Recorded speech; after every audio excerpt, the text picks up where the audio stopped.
دیجئے فَالْقَاهَا فَإِذَا هِيَ حَيَّةٌ تَسْعَىٰ۔ موسیٰ علیہ السلام نے جب لاٹھی کو پھینکا تو وہ ایک سام بن گیا اور دوڑ رہا تھا۔ قَالَ خُذْهَا وَلَا تَخَفْ سَنُعِيدُهَا سِيرَتَهَا الْأُولَىٰ۔ موسیٰ علیہ السلام ڈر گئی کہ ارے میرے لاٹھی سے سام بن گیا۔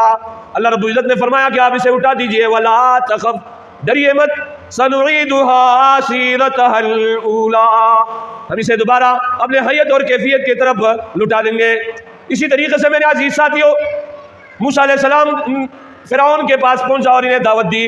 جب انہوں نے اپنا معجزہ دکھایا تو فرعون کہنے لگا نعوذ باللہ یہ تو جادوگر ہے، اور جادوگروں کے ساتھ فلا تاریخ کو مقابلہ ہوگا۔